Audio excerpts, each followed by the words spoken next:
Descubrimos la palabra de Dios, verso por verso, capítulo por capítulo. Este es un estudio bíblico real con el maestro Tom Bradford.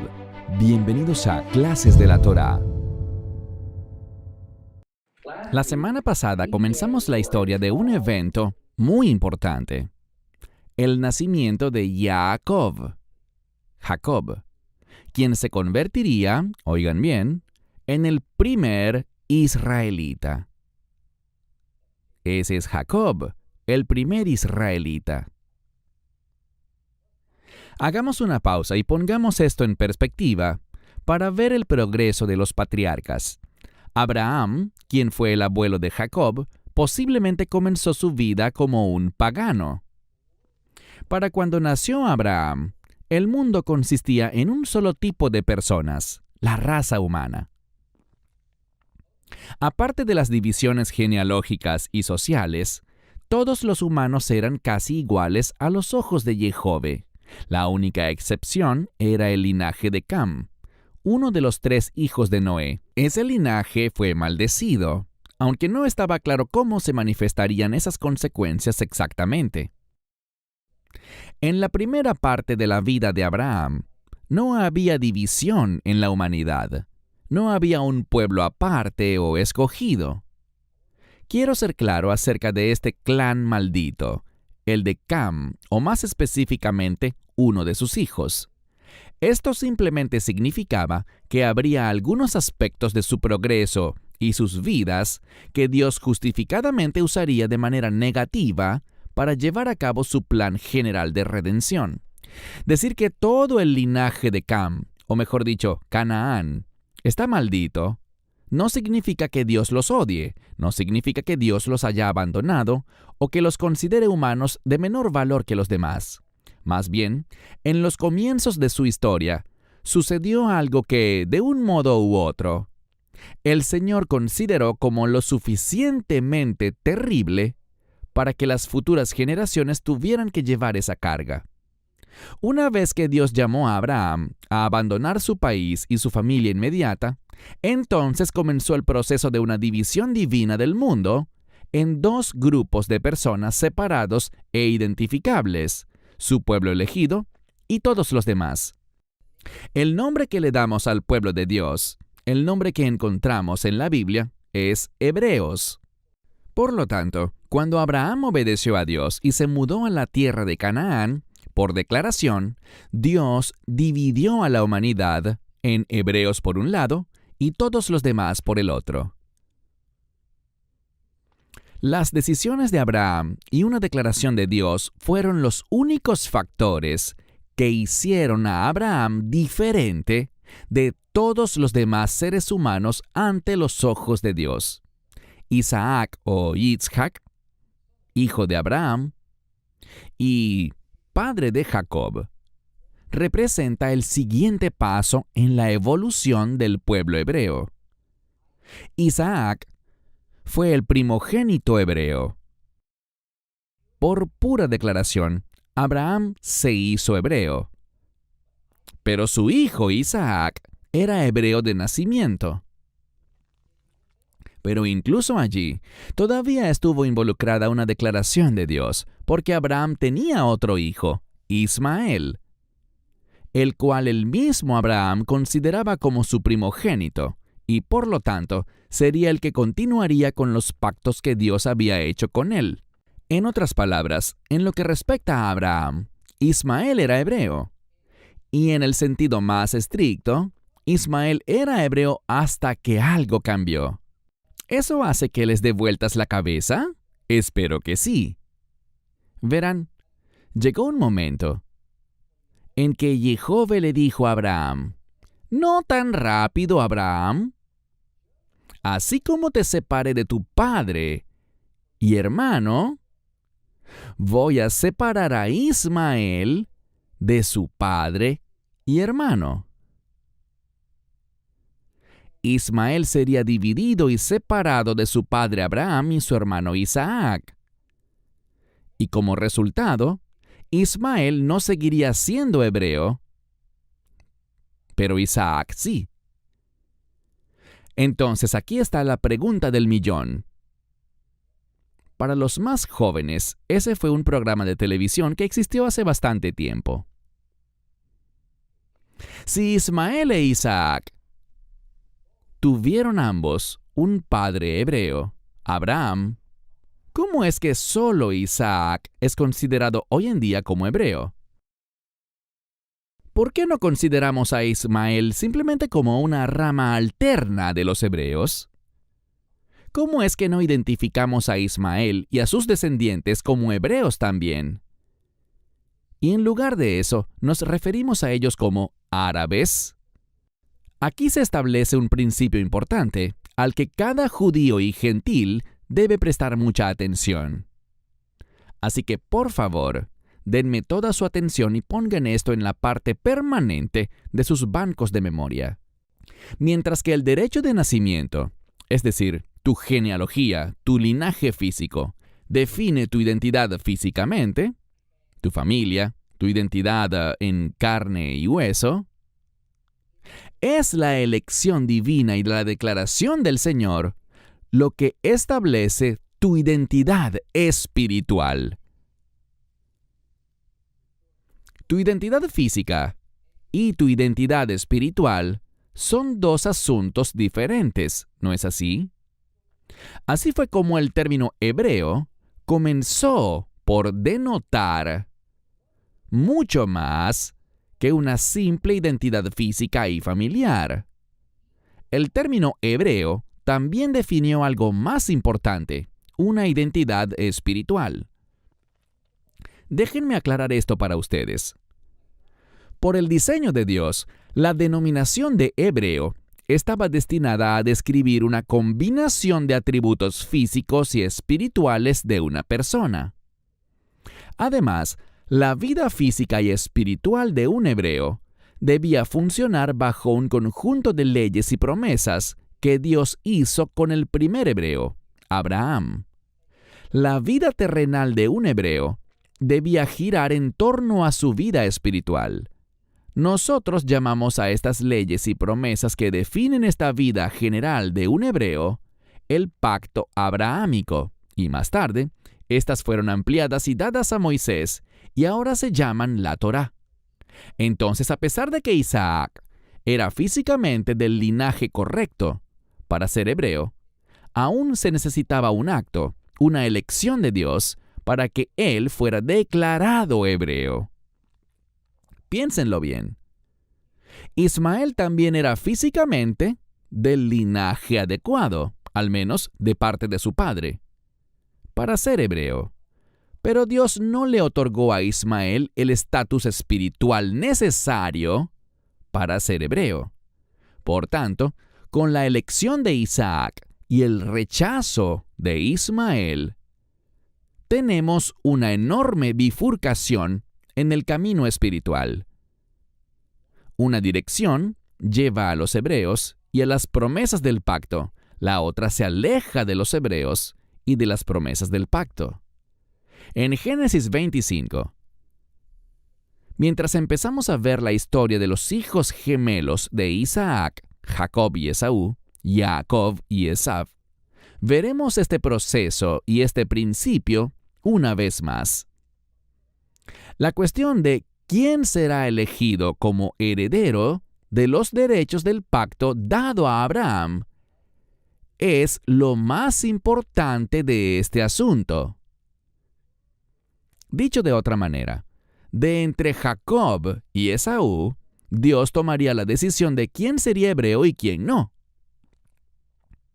Tanto Jacob como Esaú, según toda evidencia física, nacieron de su padre hebreo Isaac, e incluso de la misma madre física, Rivka, ya que ellos eran hermanos gemelos después de todo. Por nacimiento, si fuera puramente por definición física, parecería que ambos eran hebreos. Y en cierto sentido, ambos lo eran. Pero no. Dios nuevamente, por declaración, iba a dividir, elegir y separar. Ahora vayamos de vuelta a Isaac e Ismael. Recordemos que pudimos ver algunas diferencias físicas y genealógicas entre Isaac e Ismael, ya que a fin de cuentas eran de diferentes madres, de nacionalidades distintas, así que eran medio hermanos. Pero pasaba lo contrario con Jacob y Esaú, porque por supuesto tenían la misma madre y el mismo padre.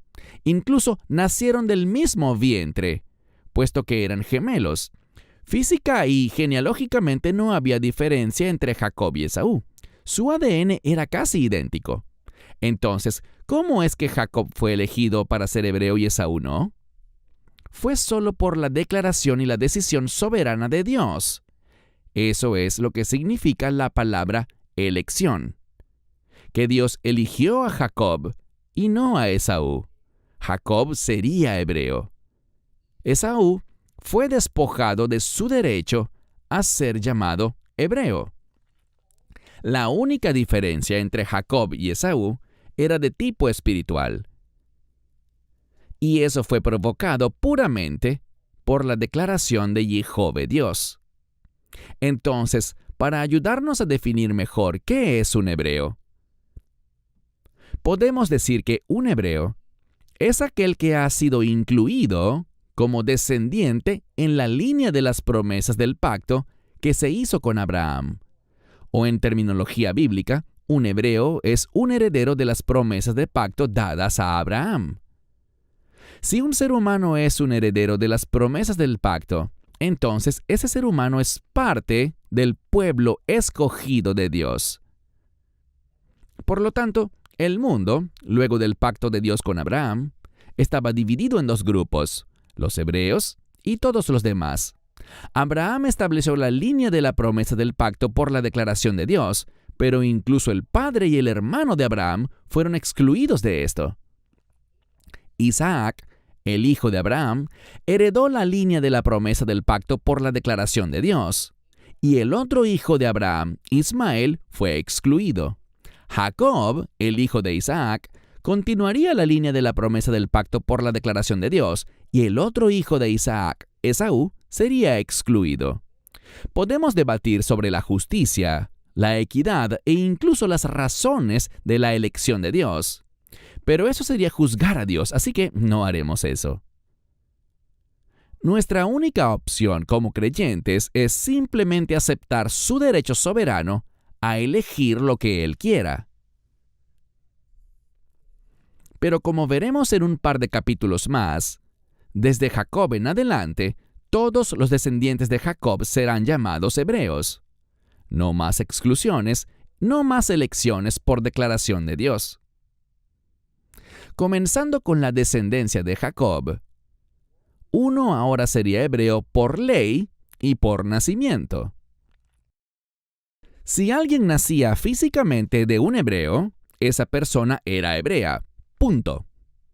Pero aún más, si alguien que no nació como hebreo, es decir, un gentil, si ese gentil quería formar parte del pueblo hebreo, eso estaba permitido por medio de algunas reglas y leyes que habían sido establecidas por Jehová Dios. Espero que me estén entendiendo, porque esto aplica para ustedes, para mí y para todos los que vivimos en este planeta. Todo lo que les he estado explicando establece el patrón definido por Dios de cómo alguien se convierte en parte de su pueblo, lo cual debería importarnos. Así que, ¿cómo alguien pasaba a ser parte del pueblo de Dios, de su pueblo escogido, los hebreos, que eventualmente serían llamados israelitas? Pues esto sucedió mediante una serie de bifurcaciones en el camino. Comenzó con la bifurcación de Abraham, luego la de Isaac y luego la de Jacob, y se mantuvo así durante unos 1800 años. Sin embargo, 18 siglos después de Jacob, vamos a encontrar otra bifurcación en el camino. Se llama el Mesías del Nuevo Pacto. Esta nueva bifurcación en el camino nos lleva de vuelta al punto de partida. Esta bifurcación lleva a la realización de la promesa del pacto abrahámico. de que todas las familias de la tierra serían bendecidas. Todas no quiere decir las gentiles y no las judías. Todas no quiere decir las judías y no las gentiles. Todas significa todas. Y la definición de quienes llegan a estar incluidos bajo los pactos de los hebreos, una vez más, pasa por una declaración y elección de Dios, y la clave de todo esto es la obra y la persona del Mesías. Él es la clave. Así que la historia que estamos por analizar aquí, en Génesis capítulo 25, la historia de una importante división, elección y separación por parte del Dios de Israel, tiene muchos matices maravillosos y establece muchos principios mesiánicos que no son negociables. Es una lástima que el tiempo solo nos permita explorar unos pocos. Bien, abran sus Biblias en Génesis capítulo 25. Comenzaremos a leer en el verso 19. Si tienen la Biblia completa judía, está en la página 25.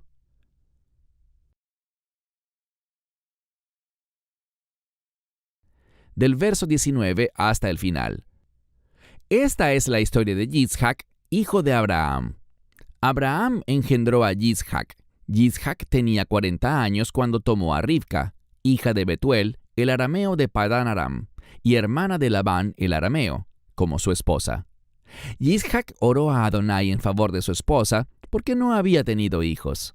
Adonai escuchó su oración y Rivka quedó embarazada. Los hijos luchaban tanto dentro de ella que dijo, si esto va a ser así, ¿para qué seguir viviendo? Entonces fue a consultar a Adonai, quien le respondió, hay 2 naciones en tu vientre. Desde el nacimiento serán 2 pueblos rivales. Uno de estos pueblos será más fuerte que el otro, y el mayor servirá al menor. Cuando llegó el momento del parto, había gemelos en su vientre. El primero en salir era rojizo y estaba cubierto de pelo por todo el cuerpo, como un abrigo. Por eso lo llamaron Esav, completamente formado, es decir, ya con pelo. Luego salió su hermano, con su mano asida al talón de Esav, por lo que lo llamaron Jacob o Jacob, el que agarra por el talón o suplanta. Yitzhak tenía 60 años cuando ella los dio a luz. Los niños crecieron y Esaú llegó a ser un hábil cazador, un hombre de campo, mientras que Jacob era un hombre tranquilo, que se quedaba en las tiendas. Yitzhak favorecía a Esaú porque le gustaba lo que cazaba, y Rivka favorecía a Jacob. Un día, cuando Jacob había cocinado un guiso, Esaú llegó del campo, agotado, y le dijo a Jacob, «Por favor, déjame comer un poco de esa cosa roja. Dame de esa cosa roja. Estoy agotado». Por eso lo llamaron Edom, que significa rojo. Jacob respondió, «Primero, véndeme tus derechos como primogénito». «He aquí estoy a punto de morir», dijo Esaú. «¿De qué me sirven mis derechos como primogénito?». Jacob dijo, «Primero, júramelo». Y él se lo juró, vendiéndole así su derecho de nacimiento a Jacob. Entonces Jacob le dio pan y guiso de lentejas, y él comió y bebió. Se levantó y se fue. Así, Esaú demostró lo poco que valoraba su derecho de nacimiento. Rivka o Rebeca, la esposa de Isaac, está preocupada. En su vientre hay una agitación violenta. Lo que está pasando allí, sea lo que sea, no es normal. Estos pueden haber sido sus primeros hijos, pero sin duda había sido testigo de cientos de embarazos y asistió en varios de ellos. Eso era parte de lo que hacían las mujeres. Entonces ella busca a Jehove para que la tranquilice y calme sus temores. Y Dios le da su respuesta. Este es el asunto, Rebeca. Hay 2 naciones viviendo dentro de ti, y lo que estás sintiendo es una lucha por el dominio. Y además, él le dijo a Rebeca que al primero en salir del canal del parto no se le darán los derechos y honores del primogénito, en hebreo, Bekor, como era costumbre, más bien sería al segundo en nacer. Este es un tema que sale continuamente en la Biblia, un tema que separa lo que pareciera ser desde un sentido físico terrenal y lo que realmente es desde el punto de vista espiritual celestial.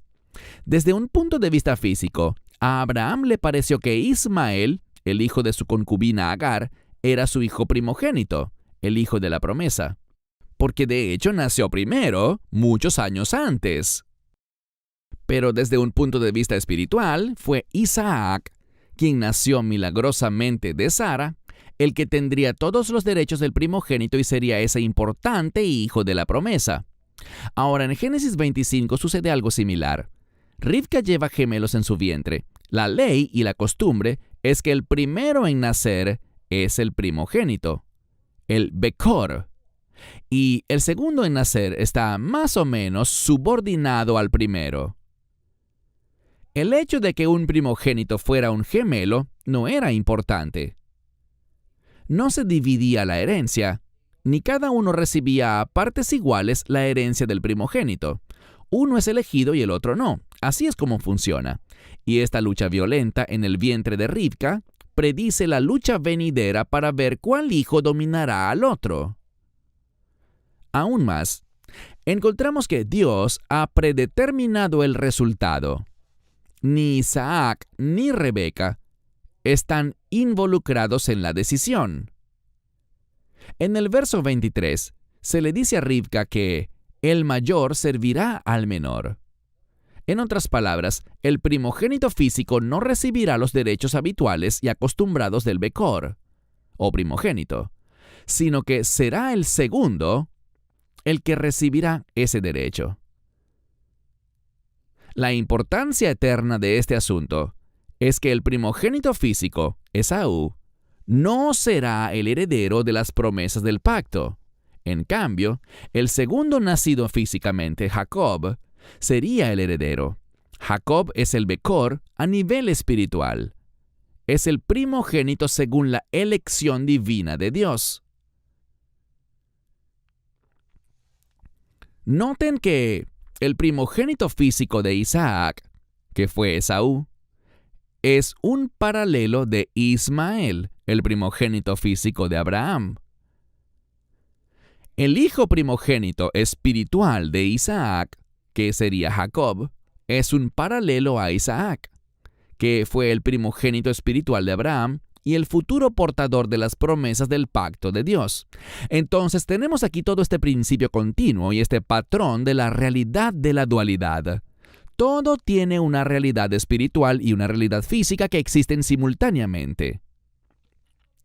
Pero esto también es cierto. Estas dos naciones separadas, una es Jacob y la otra es Esaú, tendrán enemistad entre sí. Y eso es parte del significado de la frase, el mayor servirá al menor. Nacen los gemelos. El primero en nacer fue Esaú. Él era de piel roja o rojiza, con mucho pelo, una pequeña y adorable bola de pelos. En hebreo la palabra es sear. Sear. Ya sé que no significa pequeña bola adorable y peluda. Significa peludo.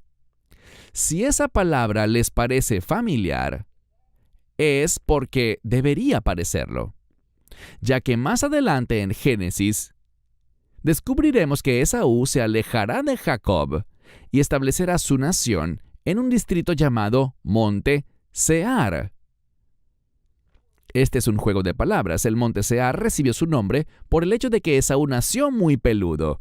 Entonces, ¿es el Monte Peludo o la montaña velluda? También se nos dice que durante la labor del parto, Jacob se aferró al talón de Esaú. La idea es que Jacob estaba tratando de evitar que Esaú naciera primero. Vuelve acá, pequeño mocoso. Ahora, para ayudar a explicar mejor lo que viene a continuación, debemos entender que Rebeca no habría guardado para sí misma la información que Dios le dio sobre los destinos de sus hijos gemelos. Eso habría sido desleal e irrespetuoso con su esposo. Más bien, ella le habría dicho a posteriori lo que Dios le había informado sobre que el gemelo que saliera primero no sería declarado el Bekor, o primogénito, sino que sería el segundo en nacer. Después de todo, era muy importante para las familias de esa época saber quién reemplazaría al padre como el líder del clan, y el sucesor era el Becor, el primogénito. Aún más, pueden estar seguros de que Rebeca informó a sus hijos gemelos, Esaú y Jacob, sobre la decisión de Dios de que Jacob y no Esaú sería el Becor, el primogénito. Habría sido muy cruel si esperaban hasta su madurez para informarles de este decreto tan importante, un decreto que la madre y el padre conocían, incluso antes de que estos niños nacieran. Entonces, con este entendimiento de que toda la familia conocía que el menor, Jacob, estaba destinado a tener la primogenitura por encima del mayor, Esaú, es que debemos ver lo que sucede a continuación. A medida que se desarrolla la historia, encontramos, como es común dentro de las familias, que los padres tienen sus favoritos. Y lo siento, niños, es la verdad. Esaú aparentemente era impetuoso, valiente, hábil con un arco, básicamente un macho. Esaú era el macho, cosas que los papás suelen admirar en los hijos. Jacob era más callado e introspectivo, era más sensible, cosas que las madres suelen preferir. Observen este paralelismo una vez más con Ismael e Isaac. Ismael era el favorito ¿de quién? De Abraham. E Isaac era el favorito de su madre. Cuando Jehová le dijo a Abraham que sería su segundo hijo, Isaac, el que obtendría la posición de primogénito que actualmente ocupaba Ismael, se nos dice que Abraham clamó a Dios: «Oh, si solo Ismael pudiera vivir en tu presencia». Abraham determinó que quería a Ismael como el primogénito. Isaac determinó que quería a Esaú como el primogénito. Ninguno de los dos sería complacido. Y entonces vemos que llega un día en que Esaú venía llegando de una cacería, hambriento, y vio que Jacob había preparado una olla de lentejas, o en su traducción más literal, un guiso rojo. Jacob, que aparentemente nunca se sintió muy cómodo con tener asignados los derechos del primogénito, decide ayudar un poco a Dios, y va a hacer que Esaú venda abierta y finalmente su primogenitura a su hermano Jacob. El impulsivo Esaú hace una declaración en respuesta a la propuesta de Jacob que comienza con un «Ya que estoy a punto de morir, ¿qué diferencia hace que le dé la primogenitura a Jacob?» y sella el trato con un juramento. La declaración de «estoy a punto de morir» no es literal, es solo un dicho. Algo parecido a cuando los chicos dicen «¿A quién le importa?»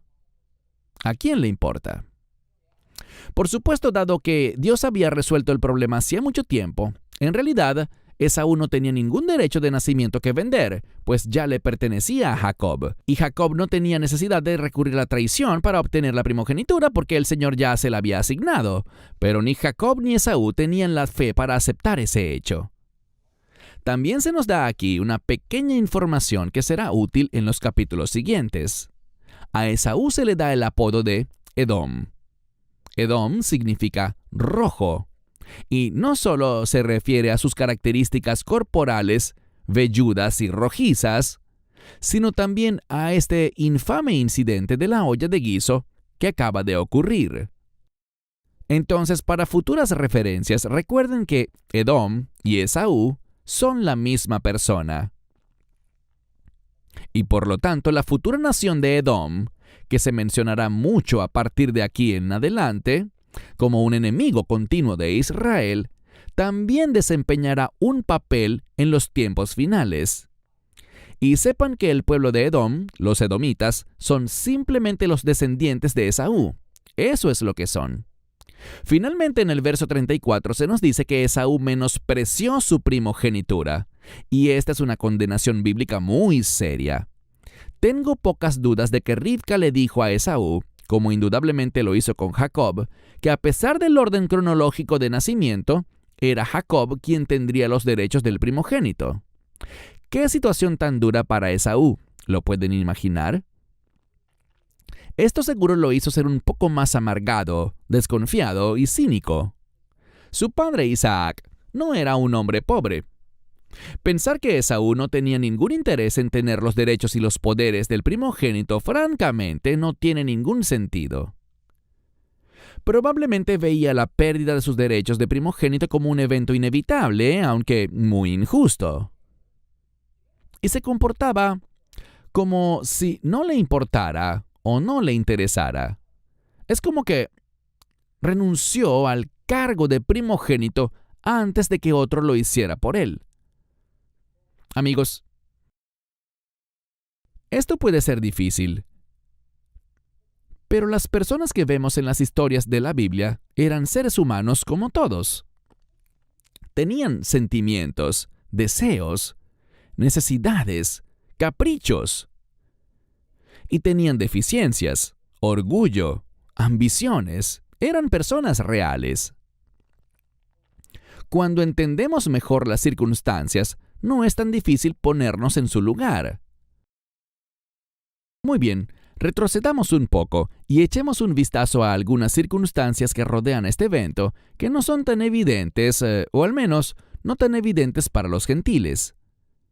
Primero, ¿a alguien le parece extraño que tengamos a Jacob, un hombre, cocinando aquí, cuando había tantas mujeres alrededor? Claramente, las Escrituras dicen que Jacob había cocinado el guiso. Cocinar era una tarea de las mujeres, particularmente cuando estaban en campamentos o vivían en aldeas. Ciertamente los hombres que estaban fuera de la casa cocinaban un poco, pero según las costumbres, habría sido vergonzoso, en circunstancias normales, que un hombre joven fuera el que cocinara. ¿Será que Jacob era afeminado?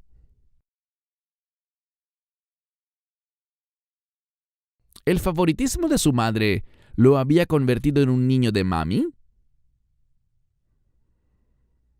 A lo que voy es que cuando entendemos la antigua cultura hebrea, de la cual gran parte se ha trasladado a las tradiciones hebreas modernas, cuando nos encontramos con escenas bíblicas como la de Jacob, Esaú y el guiso, podemos reconocer que algo fuera de lo común estaba sucediendo. No es habitual que Jacob, que en este momento tendría unos 15 años, estuviese cocinando. Simplemente eso no se hacía. Entonces, ¿qué está pasando aquí? Bueno, la respuesta bien podría estar en una de esas hermosas tradiciones hebreas que forman parte de toda familia judía observante hoy en día. Es una tradición que se remonta a tiempos inmemoriales y se llama sentarse en Shivá. Es parte de los ritos de duelo por los muertos. Entonces, ¿qué tiene esto que ver con nuestra historia? Los antiguos sabios hebreos creyeron, en forma casi unánime, que el contexto de lo que está sucediendo entre Jacob y Esaú es que atravesaban por la muerte de un familiar. Y el que murió fue Abraham. El guiso de lentejas o sopa de lentejas se llama la comida del luto. Es una tradición. La sopa de lentejas es un alimento tradicional que se come durante el periodo de luto de 7 días que se llama sentarse en Shivá. Les explicaré un poco más en un minuto. Quiero que piensen en esto. ¿Cuál es el punto de que la Sagrada Escritura estuviera dando detalles de que este era un guiso rojo y luego lo identificara específicamente como lentejas en el verso 34?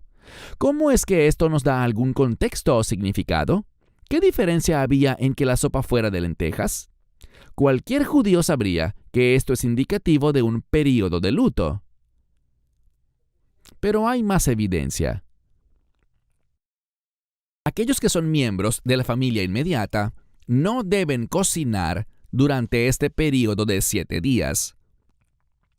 Otros miembros de la familia o amigos deben proporcionar alimentos para estos 7 días.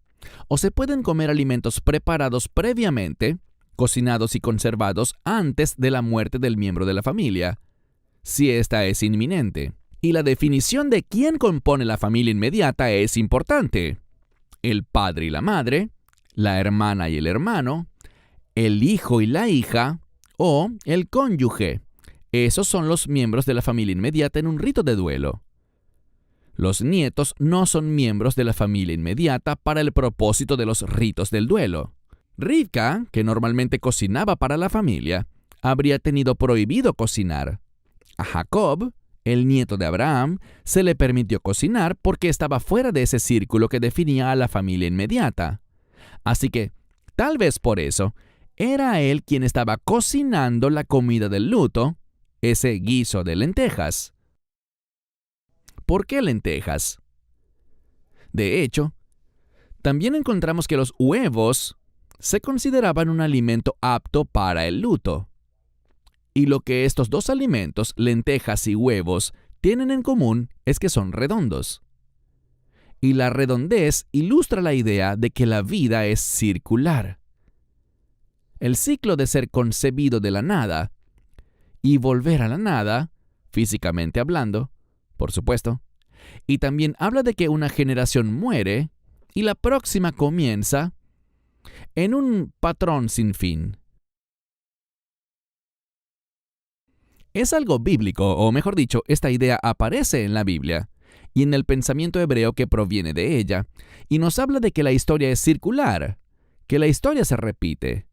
Una y otra vez vemos estos mismos patrones que Dios ordenó, estableció y entretejió en el tejido del universo que siempre se repiten. Y naturalmente, es el humanismo secular y su orgulloso hijo, el evolucionismo de Darwin, los que dicen, no, la historia no es circular, es una línea recta. Comienza desde un lugar desconocido en el pasado y avanza aleatoriamente hacia un futuro desconocido. No hay patrones. La moralidad evoluciona, lo viejo se vuelve obsoleto y lo nuevo se vuelve preeminente. Lo antiguo es reemplazado por algo que destruye el patrón anterior y luego establece un nuevo patrón. Eso es el humanismo secular. La ilustración de la lenteja y el huevo dice lo contrario, y me gusta mucho esta tradición. Los humanos necesitamos ilustraciones físicas de los principios espirituales de Dios. Tenemos que ser capaces de verlos. Cuando los dejamos de lado o pensamos que ya no los necesitamos, el resultado es engaño y error. Entonces, es probable que Abraham acababa de morir y Jacob estaba preparando la comida del luto cuando Esaú llegó de la casa. No les sorprendió que su abuelo Abraham hubiera muerto. Estaba muy consciente de eso antes de irse, y en vez de estar con la familia y cumplir con el deber de doliente y consolar a su padre, hizo lo que le gustaba. Él era un cazador, así que se fue a cazar. No es coincidencia que cuando Jacob se acercó a Esaú a decirle que cambiara la primogenitura por un poco del guiso de lentejas, Esaú respondió con las palabras, «Mira, estoy a punto de morir. ¿De qué sirven mis derechos como Becor?» Esto era, al menos en parte, una clase de humor negro, en un momento muy inapropiado. Recordemos que, en este punto, Esaú estaba bastante molesto y era un adolescente, o quizás saliendo de la adolescencia. Entonces, estas no fueron palabras maduras o bien pensadas las que soltó, sino que eran impetuosas y tontas. Sin embargo, nos muestra lo que él pensaba en ese momento sobre su exaltada posición como el Becor o primogénito. Y la respuesta es que no le importaba mucho. Miren, cuando hablamos de los derechos del primogénito, lo que incluye obtener una doble porción de la riqueza de la familia y el derecho a gobernar sobre el clan, es fácil olvidar las responsabilidades que van de la mano con esos derechos y beneficios. Cualquier padre en sus cabales sabe de lo que estoy hablando. Cualquier ejecutivo, gerente o líder sabe de lo que estoy hablando. Sí, hay recompensas y honores que vienen con el puesto.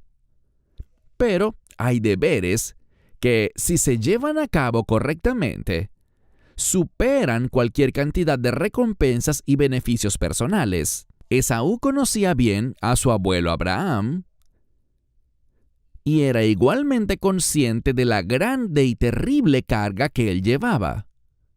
Esaú, por supuesto, conocía bien a su padre Isaac y la tremenda carga de responsabilidad por los pactos de Dios que él llevaba.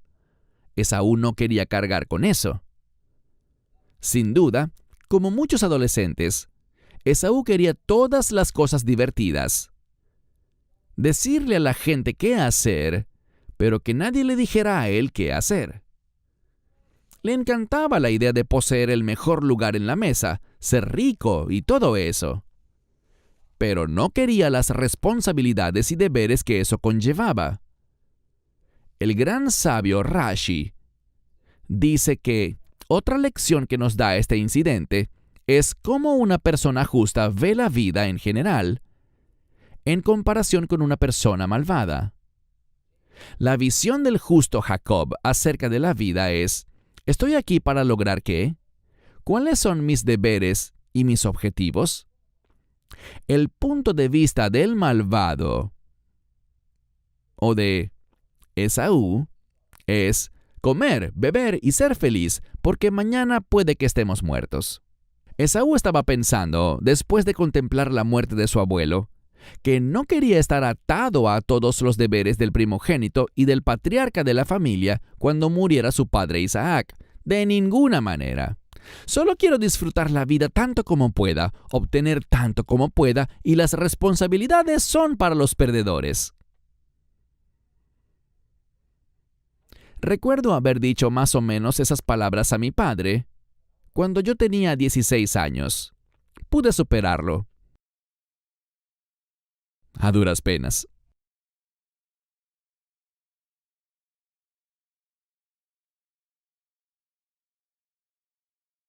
Jacob eligió ese mismo momento para desafiar a su hermano gemelo Esaú, porque nadie conoce a otro mejor que un gemelo a su otro gemelo. Jacob sabía que Esaú estaba listo para renunciar a su primogenitura, junto con todos los fastidiosos deberes que eso conllevaba, la muerte de su abuelo y la reflexión que todos solemos hacer sobre nuestra propia vida cuando alguien cercano muere, lo llevó al límite. Los deberes divinamente ordenados, de los que Isaac debió haber hablado y que Abraham debió haber hablado sin cesar, no son algo que quisiera Esaú. De seguro, le dijeron, tan grande es la importancia de continuar con la línea de la promesa del pacto que nada está por encima de eso. Hay muchas indicaciones en el versículo 27 de cómo es el carácter de cada uno de estos dos jóvenes. Dice aquí que Esaú se convirtió en cazador, mientras que Jacob era un hombre tranquilo que vivía en tiendas. No pasaré mucho tiempo en esto, pero por favor tomen nota. Solo hay 2 lugares en las Sagradas Escrituras donde se le llama cazador a un personaje bíblicamente importante, que en hebreo es Tzaid. Tzaid. El primer hombre en ser llamado cazador, como una forma de identificar su carácter, fue Nimrod. Y el otro es Esaú. Solo 2. Un tipo que mata animales por el gusto de matar y que no tendría dificultad para matar a un hombre. Jacob, por otro lado, es llamado un hombre tranquilo. En algunas Biblias dice un hombre sencillo y en otras, hombre pacífico. La palabra hebrea es tam. Si bien pacífico o sencillo no es necesariamente incorrecto, no da en el blanco. Se está haciendo un contraste entre Jacob y Esaú. Los dos se están comparando como opuestos. Tam significa más bien intachable o no tener culpa. La implicación es que esta condición de intachable es ante Dios. Esa es la idea. Es otra forma de decir que él era justo realmente. El contraste es entre un hombre al que le gusta matar y otro que ama la vida. Uno vaga sin rumbo y el otro se queda cerca. Uno mata al rebaño y el otro pastorea al rebaño. El último versículo resume todo este episodio y realmente no requiere comentarios. Dice, así Esaú demostró lo poco que valoraba su derecho de nacimiento. Nos detendremos aquí y continuaremos con Jacob y Esaú la próxima vez. Para más enseñanzas de un estudio bíblico real, redescubriendo la palabra de Dios con Tom Bradford, visite toraclass.com o descargue la aplicación móvil de Torah Class.